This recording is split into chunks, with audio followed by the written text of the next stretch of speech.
l'Évangile de Jésus-Christ selon saint Luc, au chapitre 24, versets 13 à 35. Le même jour, 2 disciples faisaient route vers un village appelé Emmaüs, à 2 heures de marche de Jérusalem. Et ils parlaient entre eux de tout ce qui s'était passé.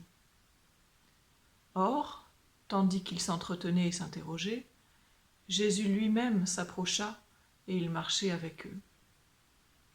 Mais leurs yeux étaient empêchés de le reconnaître. Jésus leur dit : « De quoi discutez-vous en marchant ? » Alors ils s'arrêtèrent tout tristes.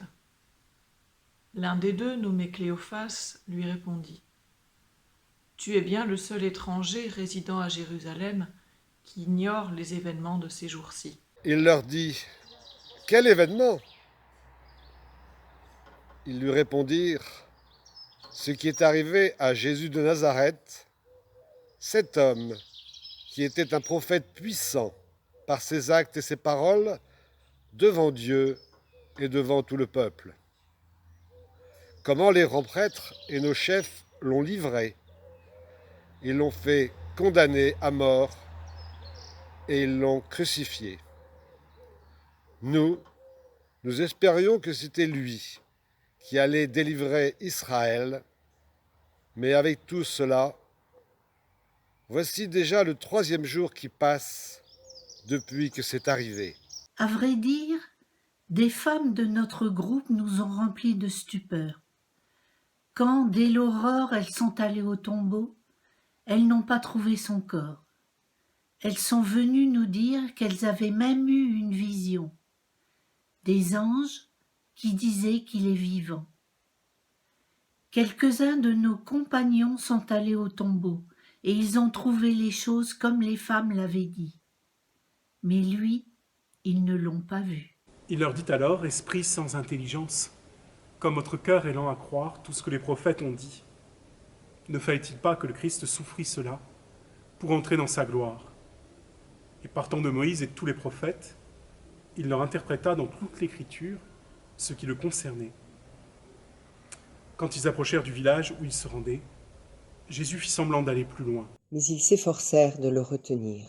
« Reste avec nous, car le soir approche et déjà le jour baisse. » Il entra donc pour rester avec eux.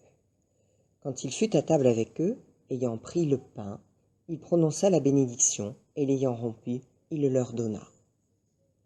Alors leurs yeux s'ouvrirent et ils le reconnurent, mais il disparut à leurs regards. Ils se dirent l'un à l'autre : « Notre cœur n'était-il pas brûlant en nous, tandis qu'il nous parlait sur la route et nous ouvrait les Écritures ?» À l'instant même, ils se levèrent et retournèrent à Jérusalem. Ils y trouvèrent réunis les 11 apôtres et leurs compagnons qui leur dirent : « Le Seigneur est réellement ressuscité, il est apparu à Simon-Pierre. » À leur tour, ils racontaient ce qui s'était passé sur la route et comment le Seigneur s'était fait reconnaître par eux à la fraction du pain. Acclamons la parole de Dieu. Pour une fois, ce n'est pas moi qui vais commenter la parole de Dieu. C'est bon de changer un peu. Je laisse ça à nos frères et sœurs de l'équipe de conduite pastorale, parce que je crois que ce chemin d'Emmaüs qu'on partage modestement avec vous, avec quelques réflexions, nous rappelle surtout que le chemin de l'Église ne conduit pas forcément à des édifices de pierre, surtout quand ils sont fermés en ce moment, et surtout parce qu'on ne peut pas s'y réunir.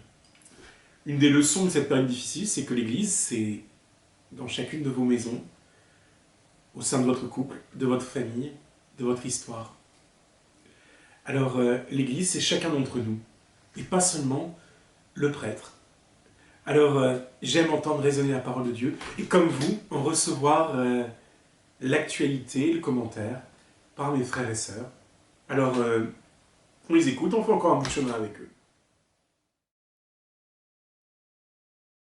Prendre la route avec mon ami Cléophas. S'interroger et parfois ne rien comprendre. Accueillir et cheminer avec un inconnu. Écouter et se laisser instruire. Découvrir que cet étranger, c'est Jésus. Reprendre la route pour témoigner, ça c'est merveilleux. Merci Seigneur.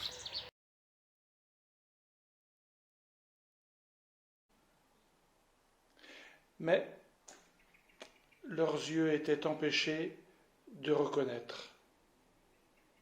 Et moi, ça me pose la question, est-ce que je reconnais Jésus tel qu'il est dans la vie de tous les jours?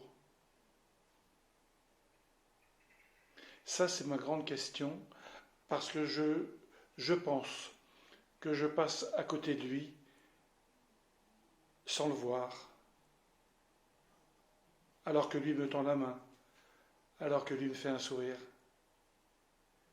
Et c'est ça c'est ça qui me travaille et sur lequel je travaille pour effectivement être attentif au moindre signe d'espérance que l'autre peut me donner.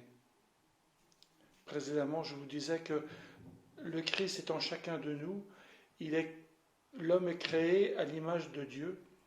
Voilà une réelle dimension de cette création de Dieu en l'homme. Et puis ce qui m'a toujours intrigué, c'est que il y a deux compagnons qui marchent. Il y en a un, Cléophas, on sait qui c'est. L'autre, c'est un anonyme, en tout cas il n'est pas cité. Eh bien je pense que c'est chacun d'entre nous qui sommes à la place du compagnon de Cléophas. Et ça remet tout de suite les idées à leur place et chaque chose à leur juste place. Donc, comprenons que cet évangile ne s'adresse pas à Cléophas et son compagnon, mais à Cléophas et à moi et à nous.